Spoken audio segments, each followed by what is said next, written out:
বন্ধুগণ, আজকে আমি আপনাদের সঙ্গে শেয়ার করব বরবটি ভর্তা। এই মজাদার ভর্তাটাই থাকলে গরম ভাতের সঙ্গে আর কোনো তরকারি দরকার হবে না, এত মুখরোচক। আর এই জন্য আমি প্রথমে 250 গ্রাম বরবটিকে এই সাইজ করে কেটে নিয়েছি। কেটে নিয়ে আমি ধুয়ে নিয়েছি। এবার এগুলোকে আমি ভাপিয়ে নেব। তার জন্য গ্যাসের মধ্যে একটা প্যান বসিয়ে দিলাম। প্যানের মধ্যে দিয়ে দিলাম জল। এখানে হাফ কাপ থেকে একটু কম জল আমি ব্যবহার করেছি। দিয়ে দেব স্বাদ মতো লবণ। লবণটাকে দিয়ে দেওয়ার পর জলটা গরম হলে এখানে আমি দিয়ে দেব কাটা বরবটিগুলোকে। এই জলের মধ্যে বরবটিগুলোকে মিশিয়ে নেব।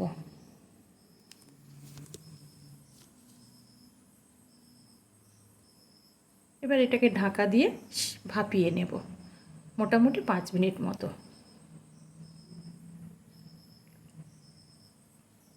5 থেকে 6 মিনিটের মধ্যে আমি ফিরে এলাম। পুরোপুরিভাবে একদম সেদ্ধ করব না, তাহলে কালারটা নষ্ট হয়ে যাবে।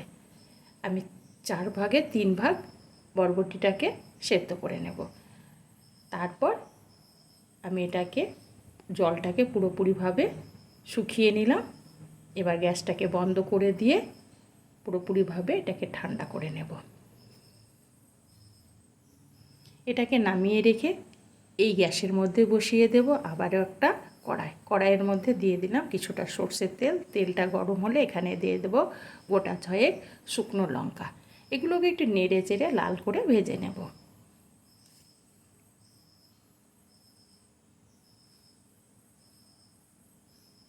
লঙ্কাগুলো আমার কালার এসে গেছে, মানে ভাজা হয়ে গেছে। এবার এগুলো তেল থেকে উঠিয়ে নেব। এই তেলের মধ্যে আবারও আমি দিয়ে দেব 12-14 কোয়া রসুনের টুকরো। আর যেহেতু ছোট ছোট রসুনের টুকরোগুলো, সেই জন্য আমি 12 থেকে 14 কোয়ার মধ্যে দিয়েছি। এগুলো নেড়ে চেড়ে লাল করে ভেজে নেব। এবার তেল থেকে এগুলোকে উঠিয়ে নিলাম।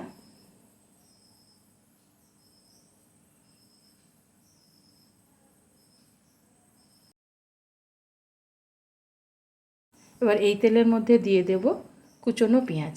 একটা পেঁয়াজকে আমি কুচিয়ে রেখেছিলাম, সেই কুচনো পেঁয়াজটা তেলের মধ্যে দিয়ে দিলাম। নেড়ে চেড়ে পেঁয়াজগুলোকেও বাদামি কালার করে ভেজে নেব।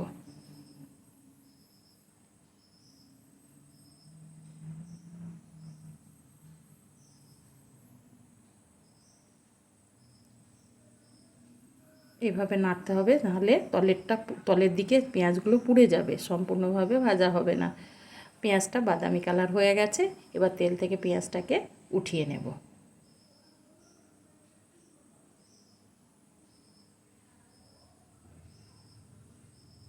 সমস্ত পেঁয়াজগুলোকে উঠিয়ে নেওয়ার পর গ্যাসটাকে একটু আমি বন্ধ করে রাখবো।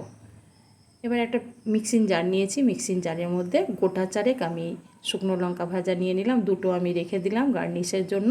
আর দিয়ে দিলাম ভাজা রসুনের টুকরোগুলো। এবার যে বরবটিগুলোকে আমি সেদ্ধ করে রেখেছি ঠান্ডা হয়ে গেছে। এবার মিক্সিং জারের মধ্যে উঠিয়ে নেব। একবারে আমার এখানে পেস্ট করা হবে না, দুবারে আমি পেস্ট করব। এবার ভাজা পেঁয়াজটাকে দিয়ে দেব।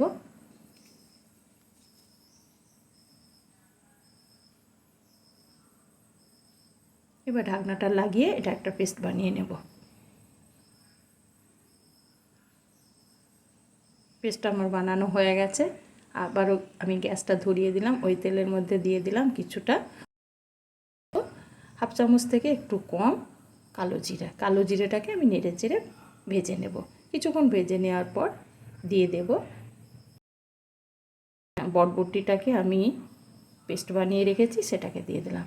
এবার নেড়ে চেড়ে বরবটিটাকে আমি রান্না করে নেব।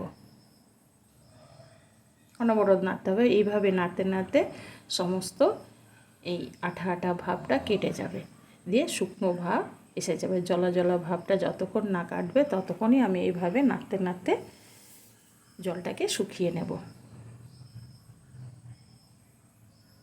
একটু দিয়ে দিলাম লবণটা একটু কম লাগছিল, সেই জন্য দিয়ে দিলাম পরিমাণ মতো লবণ। লবণটা আগেও আমি ব্যবহার করেছি, আবারও একটু দিয়ে দিলাম।